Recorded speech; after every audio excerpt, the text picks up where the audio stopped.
Yes, very good morning. चलो let's start. Please don't talk. तो हम लोग पढ़ रहे थे chapter number 9 analysis of financial statements, जिसमें हमने tools of analysis of financial statements पढ़ने शुरू करे. एंड आई थिंक उसमें से फर्स्ट और सेकेंड टूल हमने ऑलरेडी डिस्कस भी कर लिया और उस पर कुछ सॉल्व एग्जाम्पल भी सॉल्व हो गए. फर्स्ट टूल हमारा था कौन सा? कंपैरेटिव फाइनेंशियल स्टेटमेंट्स, जिसमें हम 2 ईयर के डेटा को कंपेयर करके चेंज निकालते हैं और वो चेंज को परसेंटेज में कन्वर्ट करते. देन हमने कॉमन साइज स्टेटमेंट सीखा. कॉमन साइज स्टेटमेंट में हमने कोई एक कॉमन साइज लेना है और उसके रिस्पेक्ट में बाकी सारी वैल्यूज का परसेंटेज में कन्वर्जन करना है. बराबर है? हाँ. अब इसके बाद आपको एक बात याद रखनी है कि ये दोनों कंपैरेटिव फाइनेंशियल स्टेटमेंट बना रहे हो या कॉमन साइज स्टेटमेंट बना रहे हो, दोनों भी वर्टिकल फॉर्म में बनाने पड़ेंगे. आप बैलेंस शीट बना रहे हो या फिर आप इनकम स्टेटमेंट बना रहे हो, दोनों को आपको वर्टिकल फॉर्म में बनाना है. और फिर आपको जो भी कंपैरेटिव है तो कंपैरेटिव और कॉमन साइज है तो कॉमन साइज, उस हिसाब से आपको परसेंटेज कैलकुलेट करना है. बात समझे? खूब तो हाँ, ठीक है सर. ये तो हो गया पहले दोनों टूल्स. तीसरा टूल हमने स्टार्ट कर दिया था समझना, जिसका नाम है cash flow statement. No, cash flow statement क्या होता है? तो आपके बिजनेस के पूरे ईयर के कैश इनफ्लोज एंड आउटफ्लोज को हम क्या करने वाले हैं? कैश इनफ्लोज एंड आउटफ्लोज को हम एक स्टेटमेंट फॉर्म में डिस्क्लोज करना. All the inflows and all the outflows, जिसे हम 3 कैटेगरीज में डिवाइड करके दिखाते हैं. तो जो पूरे ईयर के कैश फ्लोज है, इनफ्लोज और आउटफ्लोज, उसे हम ऑपरेटिंग एक्टिविटीज से, इन्वेस्टिंग एक्टिविटीज से और फाइनेंसिंग एक्टिविटीज से, वो कौन सी एक्टिविटीज से हुए हैं, हम उन एक्टिविटीज से उनको डिस्क्लोज करते हैं.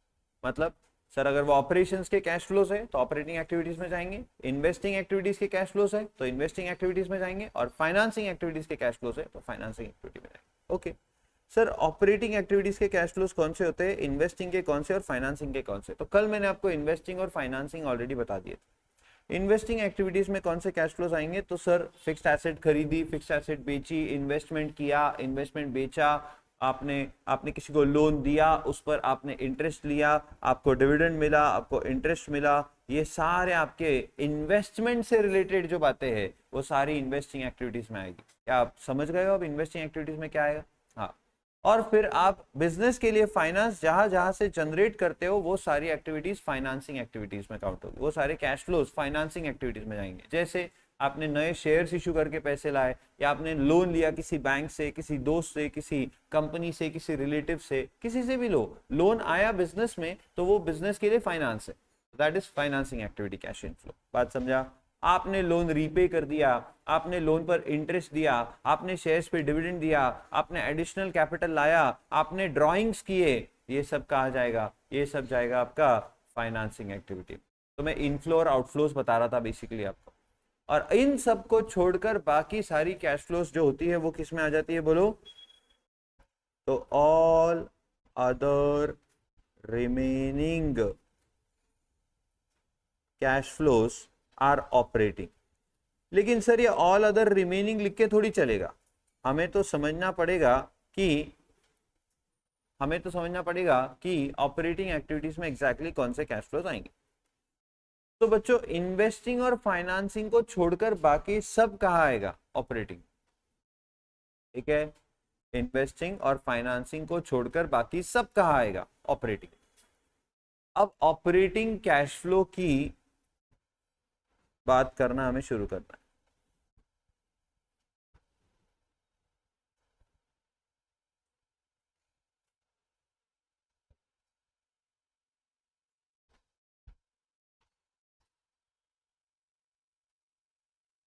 तो cash flows from operating activities.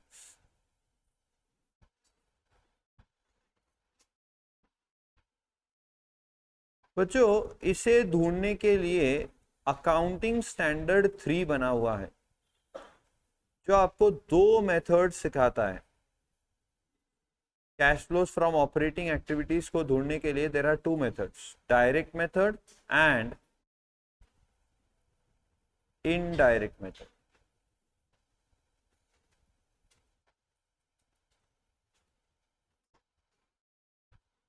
अच्छा, लेकिन मजे की बात बता रहा हूं, आपके सिलेबस में डायरेक्ट मेथड नहीं है, तो आपको कौन सी मेथड पढ़ना है? सिर्फ इनडायरेक्ट मेथड।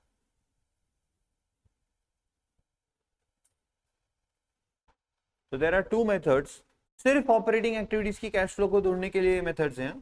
तो ऑब्वियसली इन्वेस्टिंग और फाइनेंसिंग, उनके लिए कोई मेथड की जरूरत नहीं है, वो बड़े बेसिक होते हैं, बड़े सिंपल होते हैं, बहुत इजीली आइडेंटिफाई किए जा सकते हैं और उन कैश फ्लोज को हम बड़े आराम से रिपोर्ट कर सकते हैं। हाँ, पर जो ऑपरेटिंग एक्टिविटीज का कैश फ्लो है वो दो मेथड से निकाला जाता है, या तो डायरेक्ट या तो इनडायरेक्ट।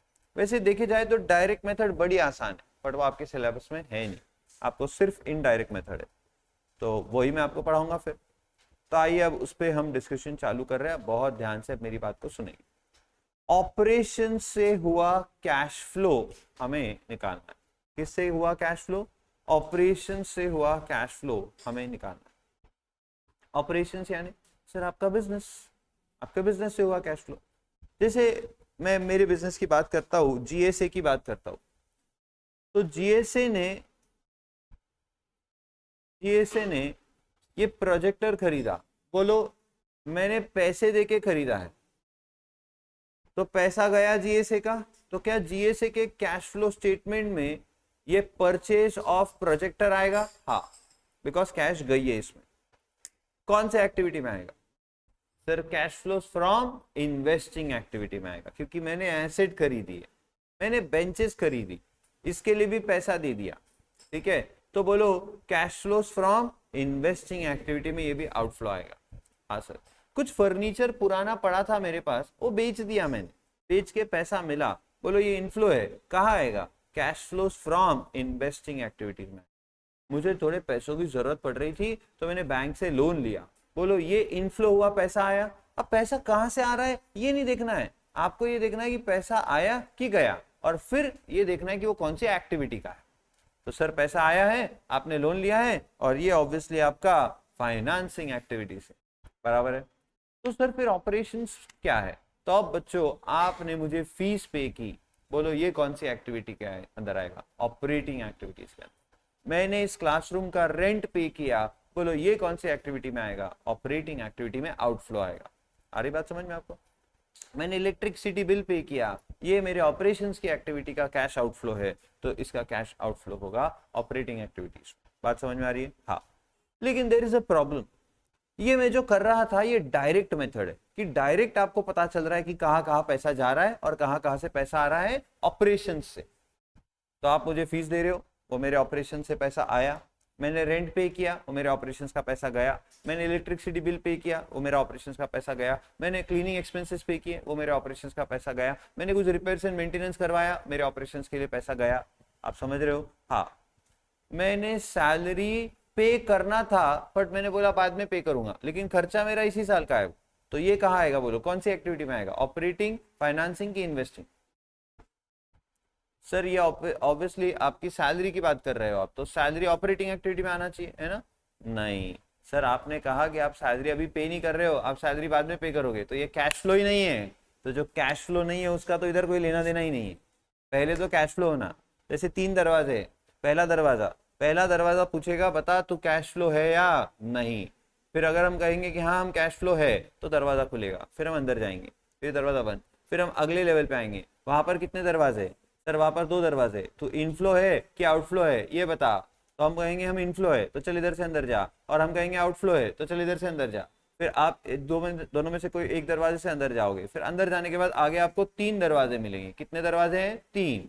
अब 3 दरवाजे किसके? ऑपरेटिंग, फाइनेंसिंग, इन्वेस्टिंग, बराबर है? हाँ, तो आपसे अब तीनों दरवाजे पूछेंगे बता तू कौन सी एक्टिविटी का कैश फ्लो है, बराबर है? तो हम कहेंगे हम ऑपरेटिंग का कैश फ्लो है, तो चल इधर से अंदर जा। तो इन्वेस्टिंग का है, चल इधर से अंदर जा। तो फाइनेंसिंग का है, चल इधर से अंदर। बस ऐसे आपको फिल्टर करना है और फिर कैश फ्लो स्टेटमेंट बनाना है। ओके, तो सर डायरेक्ट मेथड बड़ी प्यारी थी, डायरेक्टली पता चल रहा था ना कहाँ से पैसा आ रहा, कहाँ पैसा जा रहा, वो लिख दो। लेकिन प्रॉब्लम यही है कि हर बिजनेसमैन को डायरेक्टली पता नहीं चलता है कि उसके लिए पैसा कहाँ कहाँ से आया और कहाँ कहाँ गया, और ऐसे टाइम पर फिर उसके लिए कौन सी मेथड ज्यादा इजी और ज्यादा कारगर हो जाती है इनडायरेक्ट मेथड। अब इनडायरेक्ट मेथड यानी क्या, हम सीधा नहीं पता कर सकते कि कहां कहां से पैसा आया और कहां कहां पैसा गया, तो हम क्या करेंगे, हम रिवर्स आएंगे। यानी क्या, अब ध्यान से सुनना, बहुत ध्यान से, एकदम आराम से। सपोज मैंने एक बिजनेस शुरू किया, ठीक है, 1 लाख रुपए मैंने उस बिजनेस में डाले। कितने रुपए डाले बोलो, 1 लाख रुपए। ये कौन सी एक्टिविटी में आएगा, फाइनेंसिंग, इनफ्लो। अरे हाँ या ना, हाँ, ओके, नो प्रॉब्लम।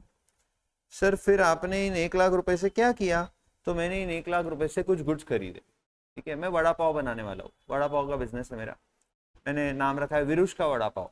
ठीक है, विरुष का वड़ा पाव का मेरा बिजनेस है। ओके, तो विरुष का वड़ा पाव का बिजनेस कर रहा हूं मैं। 1 लाख रुपए मैंने वड़ा पाव बनाने में इन्वेस्ट किए। कढ़ाई खरीदी, तेल खरीदा, बेसन खरीदा, आलू खरीदे और थोड़ा सब्जी खरीदी, मसाले खरीदे, और मैंने एक बढ़िया सारा सेटअप बना दिया। सिगड़ी वगैरह खरीदी, सिलेंडर खरीदा और सेटअप बना के मैंने उसको वड़ा पाव बनाना शुरू कर दिया। वड़ा पाव बनाए, सारे जितने वड़ा पाव बनाए सब कुछ बेच दिया मैंने। ठीक है, 1 लाख रुपए डाले थे, सब कुछ बेच के, सब कुछ बेच दिया मैंने, सब कुछ, मैंने वो सिगड़ी विगड़ी भी वापस बेच दिए। समझो 2 मिनट के लिए, 1 लाख रुपए से मैंने बिजनेस शुरू किया था, आज मेरे पास हाथ में 1.5 लाख रुपए है। बताइए मैंने कितना प्रॉफिट कमाया, 50,000।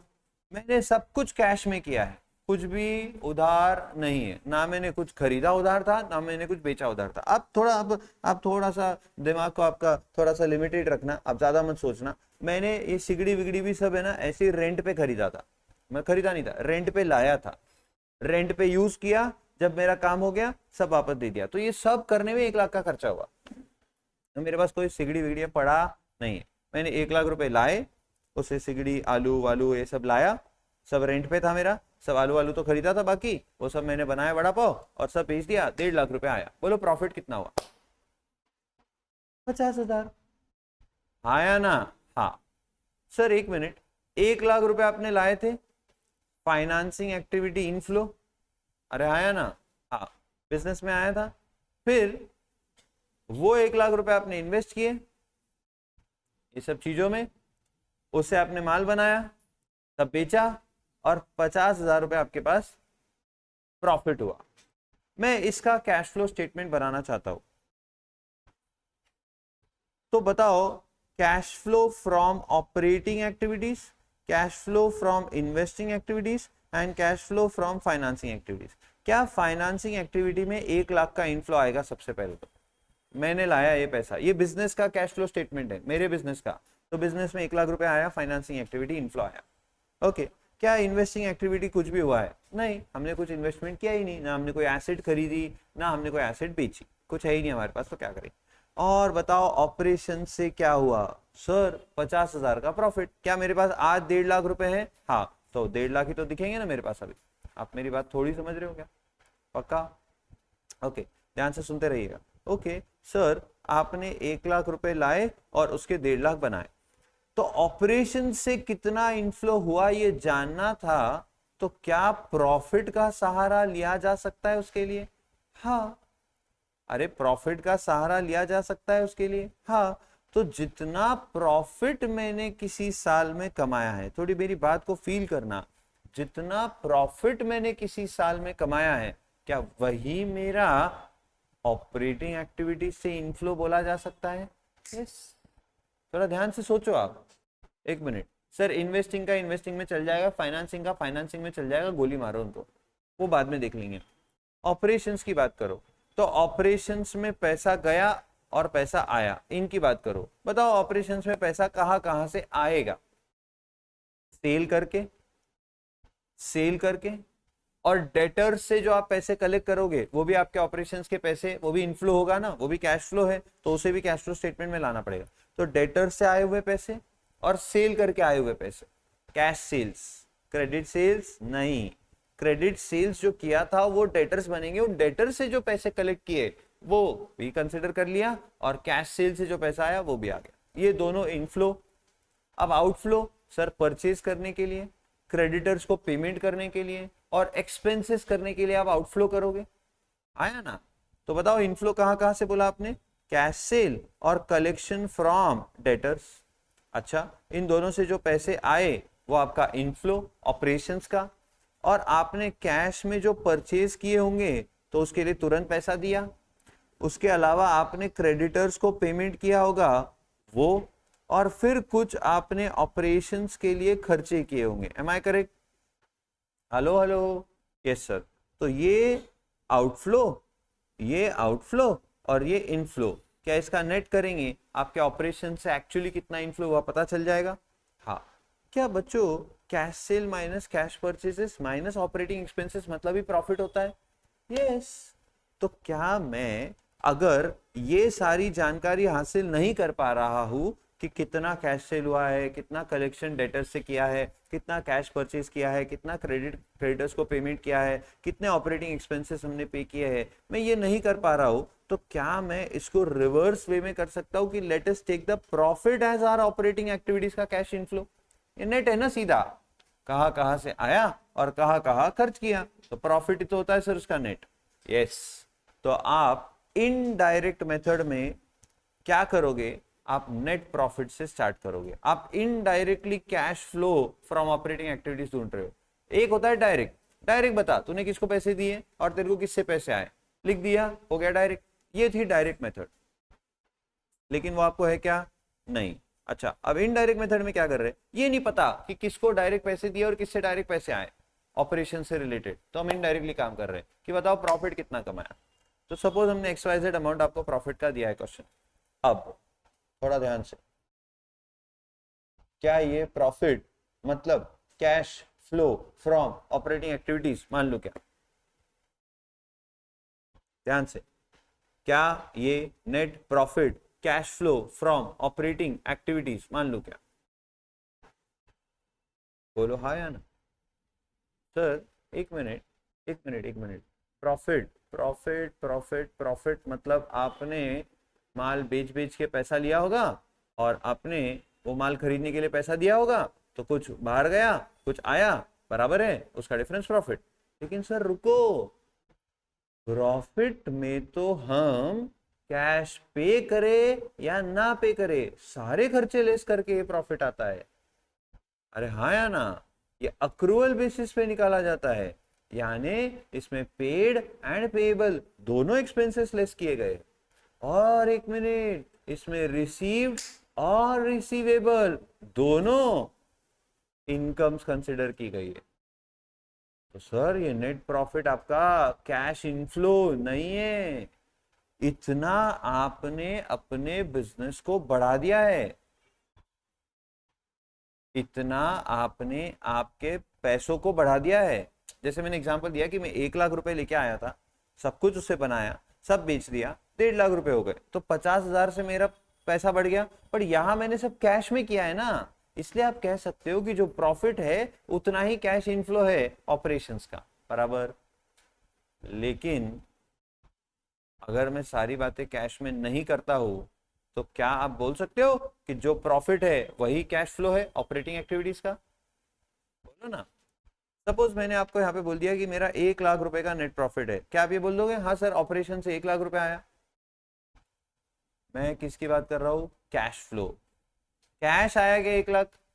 सर ये बात जरूरी नहीं है, क्योंकि कुछ लोगों से अभी पैसे लेने बाकी है, कुछ लोगों को पैसे देने बाकी है, कुछ एक्सपेंसेस पे करने बाकी है, बट क्या वो इसमें कंसिडर होते हैं? हाँ, बिकॉज ये कैश में नहीं निकाला जाता है।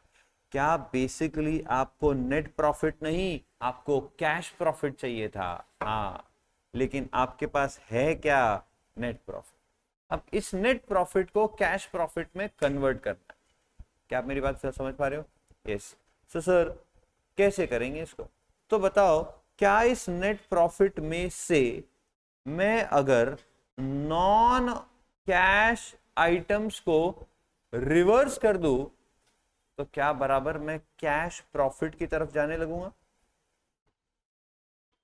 चलो मैं आपको अब एग्जांपल से देने बात करना शुरू कर रहा हूं। बताओ ये नेट प्रॉफिट निकालते वक्त क्या क्या हुआ होगा, एकदम ध्यान से। अब देखो ये एकदम बढ़िया आपको समझ में आएगा। ये मेरा trading and profit and loss account है। सेल्स मैं 1 लाख का प्रॉफिट लाना चाहता हूँ, तो sales 9 lakh, okay, closing stock 5 lakh, opening stock 3 lakh, purchases 4 lakh, okay, कुछ एक्सपेंसेस है 50,000, एक काम करते हैं 1,50,000, डेप्रीसिएशन था, कुछ एसेट्स थी हमारे पास, उसका डेप्रीसिएशन था 2 लाख, ठीक है ना, 3 और 4 7, 8.5, 10.5, 14 में 10.5 ही हुए ना अभी तक। और क्या ले लें, कुछ इंटरेस्ट पे किया था हमने 1.5 लाख का, तो कितने हो गए 12 लाख, और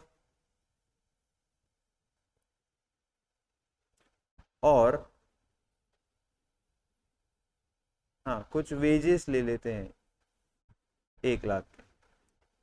बताओ मेरा नेट प्रॉफिट कितना आ रहा है सर? 3 और 4 7 लाख, 7 और 1 8 लाख, 8 लाख और ये 3 लाख 11, 11 और 2 13 लाख, बराबर। डेबिट साइड की टोटल 13 लाख, क्रेडिट साइड की टोटल 14 लाख। बताओ मेरा नेट प्रॉफिट कितना है? 1 लाख।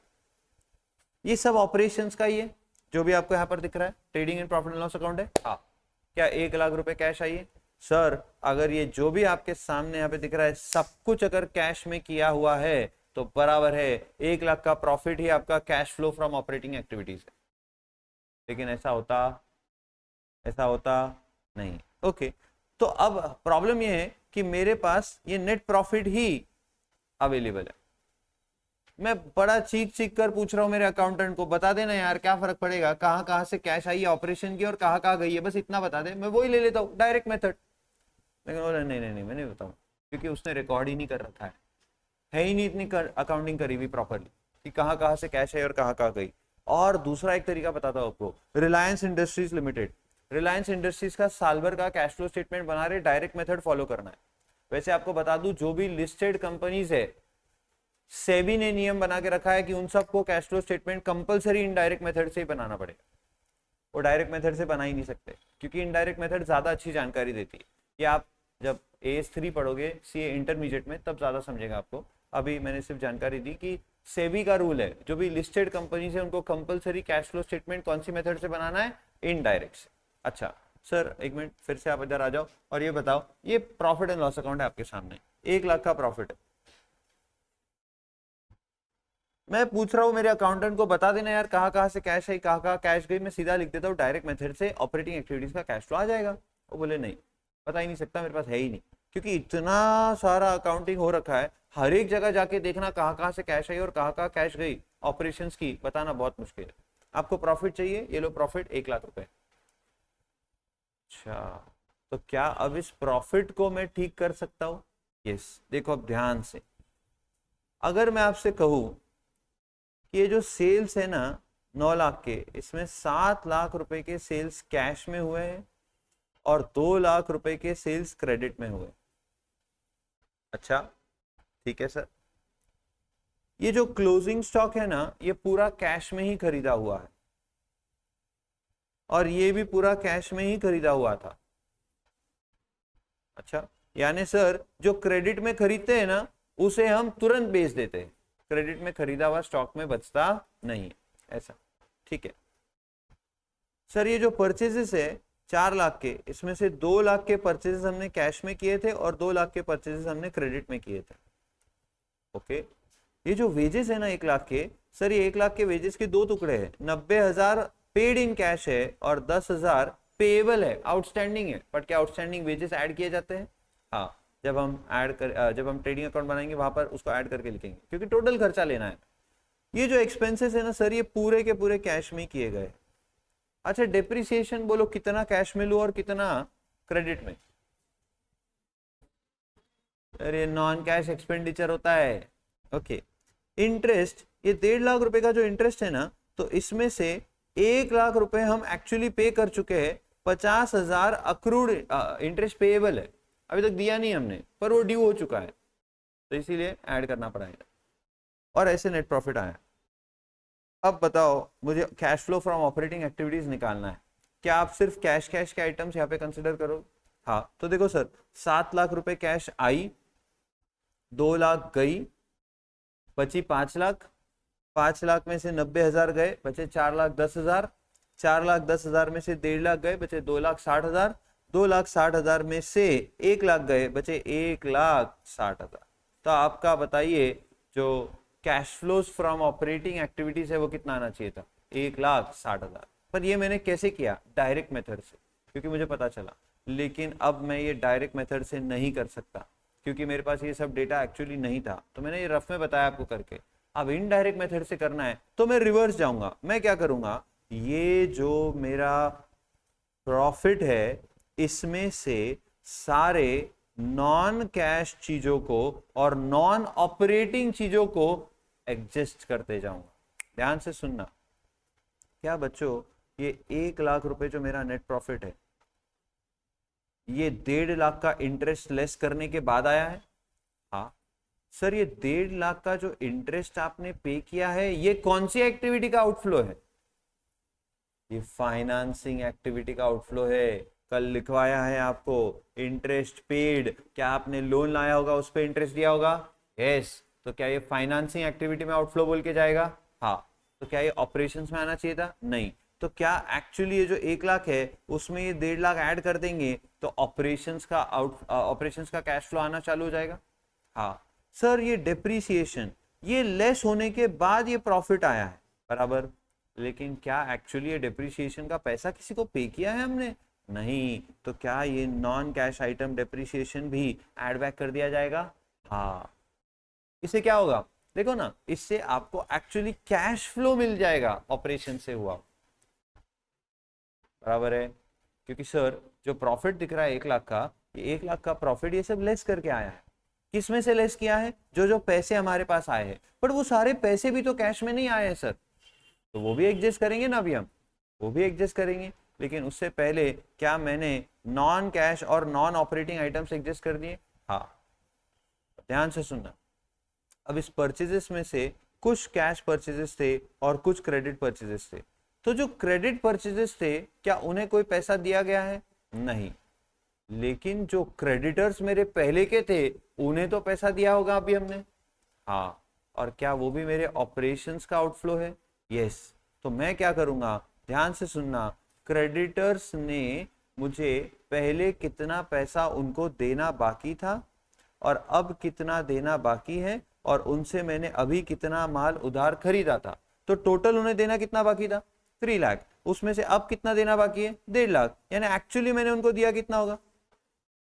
1.5 लाख, बराबर। लेकिन मैंने ये नेट प्रॉफिट से स्टार्ट किया है। क्या इस नेट प्रॉफिट में पूरे 4 लाख के परचेजेस मैंने लेस करे हुए हैं? हाँ। जिसमें से एक्चुअली 2 लाख के ही परचेज कैश में थे। तो क्या मैं ये 2 लाख के क्रेडिट परचेजेस भी एड बैक कर दूंगा? यस। एंड 1.5 लाख का जो पेमेंट उन्हें किया है, ये 1.5 लाख का पेमेंट अलग से लेस करूंगा। यस। मेरी बात को ध्यान से समझ रहे हो क्या आप? सर 2 लाख का क्रेडिट परचेजेस एड बैक करेंगे क्योंकि उसके लिए पैसा गया नहीं था, पर 1.5 लाख का पैसा उन्हें हमने दिया तो वो अलग से लेस करेंगे। बट हम ऐसा ना करके नेट कर देंगे, सीधा 50,000 ऐड कर देंगे। क्या आप मेरी बात थोड़ी समझ रहे हो क्या? यस। देखो अभी मैं सिर्फ रफ बता रहा हूँ आपको, जब मैं एकदम एक्चुअल पे लेके जाऊंगा ना बहुत इजी हो जाएगा। कुछ भी नहीं, एकदम डिफिकल्ट नहीं है। आपको सिर्फ थोड़ा सा समझदारी से काम लेना है कि ऑपरेशंस की कैश फ्लो को ढूंढना है। तो जो मेरा प्रॉफिट है उस प्रॉफिट में बहुत सारी कैसी चीजें होती है? नॉन कैश जैसे डेप्रीसिएशन, और नॉन ऑपरेटिंग जैसे इंटरेस्ट।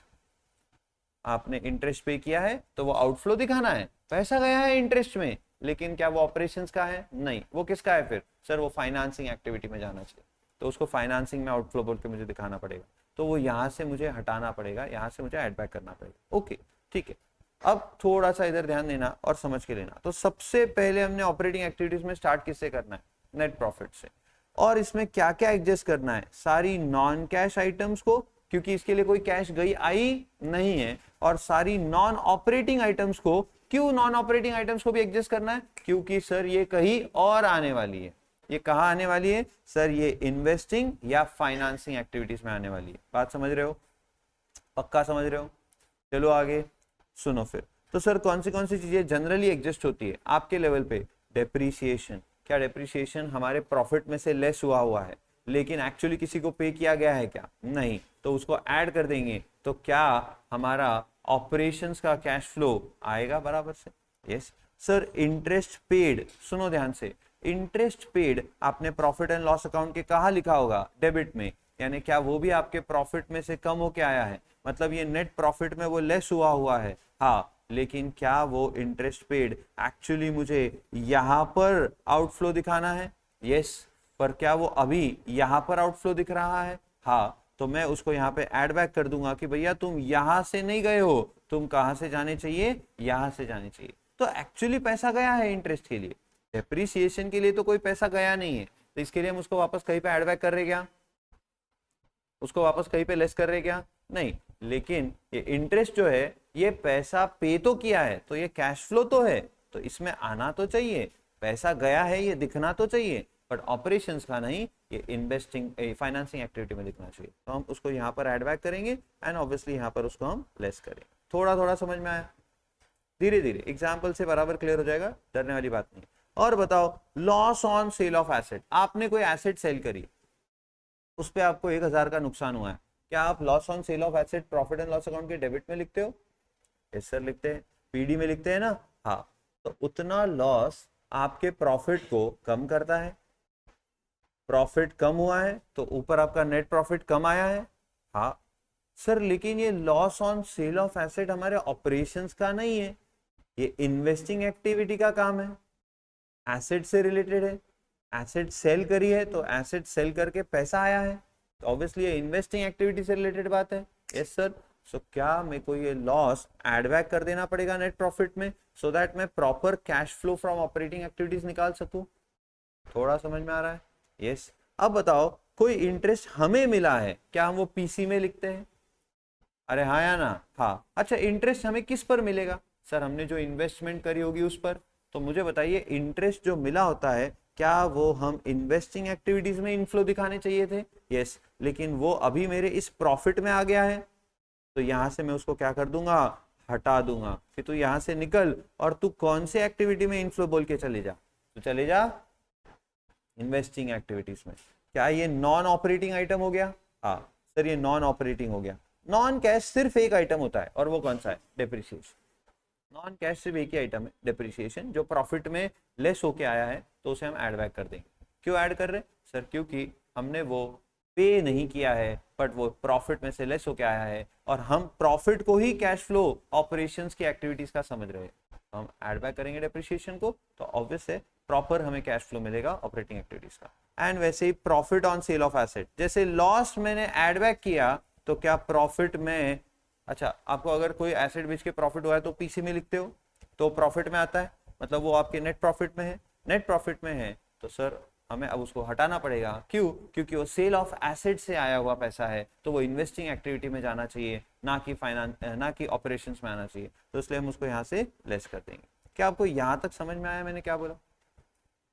एकदम सीरियसली बोलो हाँ या ना? तो सर ये नेट प्रॉफिट को बस हमें इन नॉन कैश और नॉन ऑपरेटिंग आइटम से एडजस्ट करना है, यानी हम इनडायरेक्टली ऑपरेशन एक्टिविटीज का कैश फ्लो ढूंढ रहे हैं। पर यह बात खत्म नहीं होगी, हमें वर्किंग कैपिटल चेंजेस के एडजस्टमेंट करने हैं। तो क्या क्रेडिट सेल्स, क्रेडिट परचेजेस, वो हमारे डेटर्स और creditors current assets and current liabilities में रहेंगे? यस। थोड़ा सा ध्यान से सुनना, ये पार्ट आपको मैं एकदम शॉर्टकट से समझाऊंगा, और फिर हम इसको एक ट्रिक बना देंगे इसकी, और पूरा ऑपरेटिंग एक्टिविटीज का कैश फ्लो आ जाएगा। जब पहला एग्जांपल सॉल्व होगा आपको सारी बात क्लियर हो जाएगी। ध्यान देना, मेरा स्टार्टिंग में इन्वेंट्री 1 लाख रुपए था, यानी ओपनिंग स्टॉक, और क्लोजिंग में मेरी इन्वेंट्री 80,000 हो गई। ओपनिंग में इन्वेंट्री कितनी थी? 1 लाख। क्लोजिंग में कितनी हो गई? 80,000। यानी कम हो गई कि बढ़ गई? कम हो गई। बताओ, मेरी इन्वेंट्री कम हुई कैसे होती है ये? सर आपने माल बेच दिया होगा, तो माल बेचा होगा तो पैसा आएगा, यानी एसेट का कम होना। कौन सी एसेट? करंट एसेट का कम होना मतलब पैसा आना, और क्या ये ऑपरेशन से रिलेटेड है? हाँ। अच्छा एक मिनट, डेटर्स, मेरे ओपनिंग में डेटर्स 2 लाख के थे, क्लोजिंग में 1,50,000 के हैं, बताओ डेटर्स कम क्यों हुए होंगे? सर बहुत सारे रीजंस है, हमने 50,000 का डिस्काउंट दे दिया होगा। गलत नहीं है सर, 50,000 के बैड डेट्स हो गए होंगे, हो सकता है ना? हाँ, लेकिन क्या आपको फिर ये सब हो रहा है तो ऐसी जानकारी देनी पड़ेगी? हाँ, पर अगर नहीं दे रहे ऐसा कुछ तो बाय डिफॉल्ट आप क्या अज्यूम करोगे कि 2 लाख का डेटर्स 1.5 लाख हो गया, मतलब क्या हुआ? 50,000 रुपए आया, तो 50,000 रुपीज आपके पास कैश आई, यानी डिक्रीज इन डेटर्स मतलब inflow of cash, decrease in inventory यानी इनफ्लो ऑफ कैश। अच्छा अभी अदरवाइज आपका डेटर्स 1 लाख का था, अब 1.5 लाख का हो गया, मतलब ओपनिंग में डेटर्स 1 लाख के थे, क्लोजिंग में डेटर्स कितने के हो गए? 1,50,000 के। मुझे ये बताइए डेटर्स बढ़े, कैसे बढ़ते हैं डेटर्स? कैसे बढ़ते हैं डेटर्स? सर ऑब्वियसली हमने उनको क्रेडिट सेल किया होगा, और तो क्रेडिट सेल किया 50,000 का, एम आई करेक्ट? यस। मेरे को ये बात बताइए, डेटर्स 1 के 1.5 हो गए, यानी मेरा पैसा अटका कि पैसा आया? पैसा आउटफ्लो हुआ कि पैसा इनफ्लो हुआ? सर एक मिनट, पैसा आया तो नहीं है ये तो पक्की बात, पर पैसा गया भी नहीं है सर। कैसी बात कर रहे हो, कैसे नहीं गया? क्या उनको माल बेचने के लिए मुझे माल लाना पड़ेगा? माल लाने के लिए पैसा लगेगा, यानी डेटर्स का बढ़ना मतलब मेरे पैसे अटकना। आ रही है आपको बात समझ में? एकदम सीरियसली। अच्छा अच्छा, क्रेडिटर्स की बात करो, बताओ क्रेडिटर्स अगर मेरे पहले 1 लाख थे अब 80,000 हो गए, तो 20,000 से क्रेडिटर्स कम हो गए, क्यों कम हुए? पे कर दिया होगा सर आपने, तो डिक्रीज इन क्रेडिटर्स यानी आउटफ्लो ऑफ कैश। आपने क्रेडिटर्स 1 लाख क्लोजिंग में ओपनिंग में थे और 2 लाख क्लोजिंग में हो गए, यानी 1 लाख से आपके क्रेडिटर्स बढ़ गए, 1 लाख से आपके क्रेडिटर्स बढ़ गए। बोलो इनफ्लो की आउटफ्लो? सर पैसा आया, कैसे पैसा आया? सर कौन सा पैसे दे रहे वो? अरे पैसा नहीं दे रहे, वो हमें उधार माल दे रहे, बट क्या वो माल बेच के हम पैसा करेंगे? हाँ, तो इन शॉर्ट हमारे पास पैसा आ रहा। बट सर एक मिनट, हमने उधार माल लाया और उधार माल बेचा, ऐसा भी तो हो सकता है ना? 1 लाख के क्रेडिटर्स 2 लाख के हो गए, यानी कितने से बढ़ गए? 1 लाख से। 1 लाख से क्रेडिटर्स बढ़े, मतलब आपने उधार माल लाया और आपने 1 लाख का ही उधार माल बेच भी दिया, तो सर कोई इनफ्लो हुआ नहीं अभी। लेकिन क्या मैं डेटर्स को अलग से ट्रीट कर रहा हूँ, क्रेडिटर्स को अलग से ट्रीट कर रहा हूँ, यानी दोनों का नेट इफेक्ट ही आने वाला है, बट मेरे को इसका करते वक्त इसके बारे में सोचना नहीं, और इसका करते वक्त इसके बारे में सोचना नहीं। तो आपको सिर्फ क्रेडिटर्स के बारे में अभी सोचना है कि क्रेडिटर्स 1 लाख से 2 लाख हुआ, 1 लाख का इनफ्लो, डेटर्स 1 लाख से 2 लाख हो गए, 1 लाख का आउटफ्लो। थोड़ा थोड़ा पकड़ रहा है बात को? बाकी सारा किस्सा ये है ना, एग्जाम्पल से ही ज्यादा अच्छे से क्लियर होगा। ऑपरेटिंग एक्टिविटीज जब तक मैं आपको एग्जाम्पल नहीं कराऊंगा तब मजा नहीं आने वाला, क्योंकि ये मैं जो बोल रहा हूँ आप कितना समझ रहे हो आई डोंट नो, बट आ तो जाना चाहिए समझ। तो बेसिकली आपको अब इतना ही याद रखना है, इनफ्लो कि आउटफ्लो और ऑपरेशन से रिलेटेड। तो हम ये लास्ट में क्या करेंगे, सारे नॉन कैश और नॉन ऑपरेटिंग आइटम्स एडजस्ट करने के बाद हम वर्किंग कैपिटल चेंजेस को एडजस्ट करेंगे। वर्किंग कैपिटल यानी क्या? Current assets minus current liabilities. तो ये देखो, करंट लाइबिलिटी इंक्रीज हुई, करंट लाइबिलिटी इंक्रीज हुई। एग्जांपल दो करंट लाइबिलिटी का, क्रेडिटर्स इंक्रीज हुए, क्रेडिटर्स बढ़े, 1 लाख के क्रेडिटर्स 2 लाख के हो गए, तो आपको 1 लाख का माल उधार मिला, हाँ या ना? हाँ, मतलब उतना पैसा आया, तो क्या उसे मैं ऐड कर रहा हूं? Yes sir. Decrease in current asset, बताए करंट एसेट कम हुई, यानी सर 1 लाख की करंट एसेट 80,000 की हो गई, तो डेटर्स थे फॉर एग्जांपल ये, तो बताओ डेटर्स 20,000 से कम हुए, क्यों कम हुए होंगे? पैसे आए, क्या ये भी ऐड हो रहा है? Yes. On the contrary, increase in current asset, आपका स्टॉक पहले था 1 लाख का, अब हो गया 1.5 लाख का, यानी क्लोजिंग स्टॉक 1.5 लाख का है, ओपनिंग स्टॉक 1 लाख का है। बोलो स्टॉक क्यों बढ़ा होगा? सर आपने और माल खरीदा है, और माल खरीदा है, और माल खरीदा है तो पैसा गया, तो ये क्या है? आउटफ्लो, तो क्या इसे लेस करना पड़ेगा? Yes. Similarly decrease in current liabilities, क्या करंट लाइबिलिटी कम हो रही है, मतलब सर क्रेडिटर्स पहले थे 1 लाख के, अब हो गए 70,000 के। बोलो क्रेडिटर्स कम कैसे होंगे? सर उन्होंने हमें 30,000 माफ कर दिए। ऐसा तो हो नहीं सकता, ये दिया है तो हो सकता है, पर हम ऐसा अज्यूम नहीं कर सकते। तो 1 लाख के क्रेडिटर्स 70,000 के हो गए, यानी 30,000 आपने पे कर दिए, मतलब पैसा गया, तो क्या ये लेस किया जाएगा? हाँ। अब सिंपल भाषा में बोले तो current asset and current liability, ध्यान से सुनना, करंट एसेट अगर इंक्रीज हो रही है तो वो आउटफ्लो है, तो उसे आपको लेस करना है, और करंट लाइबिलिटी अगर इंक्रीज हो रही है तो वो इनफ्लो है, उसे आपको ऐड करना है। करंट एसेट डिक्रीज हो रही है तो वो इनफ्लो है, उसे आप ऐड करोगे, और करंट लाइबिलिटी अगर डिक्रीज हो रही है तो वो आउटफ्लो है, उसे आप लेस करोगे। सर और सिंपल कर दे तो करंट एसेट के लिए उल्टा काम करना है और करंट लाइबिलिटी के लिए सीधा काम। सर नहीं समझ में आया? ये देखो इधर, करंट एसेट के लिए उल्टा काम यानी क्या? अगर वो बढ़ रहा है तो आपको लेस करना है, और अगर वो कम हो रहा है तो आपको ऐड करना है। और करंट लाइबिलिटी के लिए सीधा काम, बढ़ रहा है आप भी ऐड करो, कम हो रहा है आप भी लेस करो। बाकी मैं आपको जब नॉर्मल एग्जांपल सॉल्व कराऊंगा तब फिर से आपको एक्चुअली नंबर्स के साथ और अच्छे से आपको समझ में आ जाएगा। एंड इन्वेस्टिंग और फाइनेंसिंग तो कुछ नहीं, एकदम फालतू है। ये लिख लिया आपने? तो सर हम इतना सा याद रखेंगे, अब एसेट बढ़ी है उसको लेस करना है, कम हुई है ऐड करना है। कौन सी asset? Current assets. Fixed assets कहाँ जाएगी? Investing activities. समझ गए? हाँ। और करंट लाइबिलिटी इंक्रीज हुई है ऐड करोगे, डिक्रीज हुई है लेस करोगे। इनके लिए सीधा सीधा काम करना है। यहां तक कोई दिक्कत? तो ये रहा आपके सामने पूरा कैश फ्लो स्टेटमेंट। स्टार्ट आपको करना है ऑपरेटिंग एक्टिविटी से, हमेशा फॉर्मेट ऐसा ही रहेगा हमारा। तो स्टार्ट करेंगे हम ऑपरेटिंग से, फिर हम करेंगे इन्वेस्टिंग एक्टिविटीज, और फाइनली फाइनेंसिंग। ऐसे 3 एक्टिविटीज के कैश फ्लोस हम निकालेंगे। तो क्या इस पर एक एग्जाम्पल सॉल्व कर ले? कर ले एक एग्जाम्पल? एग्जाम्पल से एकदम क्लैरिटी आ जाएगी, लेकिन ऑब्वियसली वो हम करेंगे। आज के लिए यार रुकेंगे, हम सबको बैठ